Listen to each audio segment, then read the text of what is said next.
আচ্ছা, বিয়ের পর আপনার বাপের বাড়ি থেকে যদি আপনার শ্বশুর বাড়িতে কেউ আসে, তখন আপনার কাছে কেমন লাগে?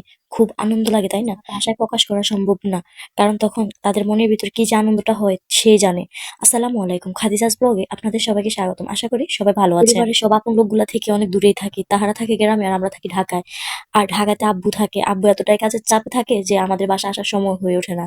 তারপর যখন শুনি যে বাবা আসতেছে বা ভাইয়া কেউ আসতেছে, এত খুশি লাগে কি বলবো আর। তো আমার কাজ হচ্ছে যে কি খাওয়াবো না না খাওয়াবো, কি খাওয়ালে তারা খুশি হয়, না না খাওয়ালে খুশি হয়।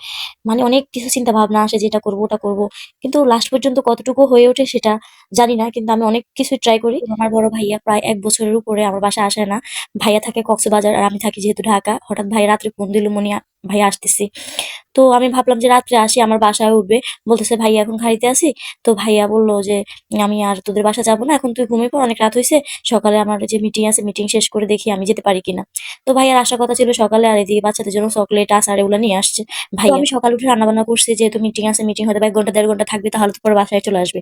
কিন্তু ভাগ্য এতটাই খারাপ যে এত কিছু আয়োজন করার পর ভাইয়া আসলো না। ভাইয়া আসলো সেই সন্ধ্যায় আসলো। তো কি করবো, পরবর্তীতে আমি নুডলস দিলাম আর ডিম চিতই পিঠা বানিয়ে দিলাম। এই খাই ভাইয়া পরবর্তীতে চলে গেল। কিন্তু এতটাই ভাগ্য খারাপ যে বোনের বাসায় এসে থাকতে পারলো না। তার অফিস থেকে কিন্তু তাকে হোটেল বুক করে দিছে, হোটেলে উঠতে হয়েছে। কিন্তু আমার বাসা পুরোটাই খালি পড়ে আছে। এত করে বলার পর ভাই থাকতে পারলো না। যাই হোক, পরবর্তীতে কষ্টে আর ভাইয়ের সাথে রাতে কথা বলি না। ভাইয়া রাত্রে টেক্সট করছে যে মনি পেটে খিদা না, এই জন্য খেয়ে আসি না, এই জন্য তুমি রাগ করো না। আমি কিন্তু রাগ করি না, অনেক খারাপ লাগছে। ভাইয়া এতদিন পর আমার বাসায় আসছে, তাও না খেয়ে চলে গেছে। তো কি করবো, যাই হোক মনটাকে সান্ত্বনা দিয়ে রইলাম আর কি। এরপরের দিন ভাইয়া আসছে সন্ধ্যাবেলা, এসে 3-4 ঘন্টা আমাদেরকে সময় দিয়েছে আর আমার বাচ্চাদের সাথে অনেক আনন্দ করছে। আসলে আমার বাচ্চারাও তাদের মামাকে ওইভাবে তেমন একটা চিনে না, কারণ তারা তো কম দেখছে। এই কারণে পরিবারের মানুষের শূন্যতা একটা মেয়ে শুধুমাত্র বিয়ের পরে বুঝতে পারে, যে পরিবারের এক একটা মানুষ তার জীবনে কি ছিল। আর ভাই, শ্বশুরবাড়ির মানুষ যদি ভালো হয়, যৌথ পরিবার থাকতে যদি শ্বশুরবাড়িতে কোনো আত্মীয় স্বজন আসে বাপের বাড়ি থেকে, তখন যে একটা মেয়ে কতটা খুশি হয় বলার বাইরে। যদি তাদের কপাল ভালো হয়, তাহলে তারা বিভিন্ন রকম আইটেম রান্না করে তার পরিবারকে খাওয়াতে পারে। কিন্তু যদি শ্বশুরবাড়ির লোক খারাপ হয়, তখন কিছুই রান্না করতে পারে না, কারণ ওদের কথা মতো চলতে হয়। কি রান্না করবো না রান্না করবো তাদের কথা মতো করতে হয়। এখানে নিজের প্রায়োরিটি, নিজের পছন্দের কিছুই থাকে না। এটা আমি যখন শ্বশুরবাড়িতে ছিলাম, তখন আমার বাবা কিন্তু আমার শ্বশুরবাড়িতে তেমন একটা যাইতো না, খুবই কম যাইতো ঈদে বা এমনিতে দাওয়াত দিতে যাইতো। কিন্তু তেমন একটা গর্জিয়াস ভাবে কখনো যাইতো না যে মেহমান অতিথি যাচ্ছি মেয়ের শ্বশুরবাড়িতে।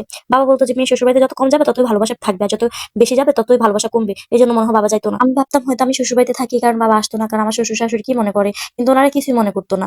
আর আমি এখন ঢাকায় থাকি, ঢাকায় থাকার ক্ষেত্রে আমি তো এখন আমার সংসার নিয়ে একাই থাকি। শ্বশুর শাশুড়ি বা আমার ননদ যা কেউই থাকে না। তারপর বাবা আমার বাসায় আসে না। তো ভাবলাম এটা বাবার রাগ না, এটা বাবার অভ্যাস যে কারো বাসায় যাওয়াটা তার ভালো লাগে না হয়তো। আজকে ভাইয়া আসছে, ভাইয়া নিজে বলে দিচ্ছে যে ভাইয়া পোলাও বা মুরগি টুরগি কিছুই খাবে না, সে ভাত খাবে, ভাত আর মাছ টাছ ভাজি টাজি থাকতে দেওয়ার জন্য। তো ভাইয়ার জন্য আজকে বেশিরভাগই মাছের আইটেম দিয়ে করলাম, মাংস আইটেম দিয়ে করলাম না, কারণ ভাইয়া যেহেতু বেসালার থাকে, বেসালারের যে ডিম ভুনা, মুরগির মাংস, মুরগির মশলা একটা আইনা মুরগির মাংস দিয়ে আমি জানি যে ভাই একটু গুড়া মাছ টাছ, ভাই যে কই মাছ, পাবদা মাছ, শিং মাছ এগুলো খেতে খুব পছন্দ করে। তাই তো এই যে কই মাছ দিয়ে পাবদা মাছ দিয়ে রান্না করে নিছি আর কি। আবার টাকি মাছের চচ্চড়ি করছি।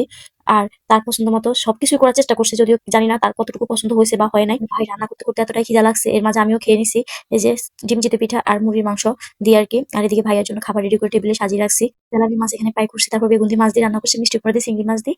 আর চিংড়ি মাছ ভুনা, টাকি মাছ ভুনা, মুরগির মাংস, আলু, সাথে পাবদা মাছ, কই মাছটা আছে। তো সবাই ভালো থাকবেন, আজকে এই পর্যন্তই। আল্লাহ হাফেজ।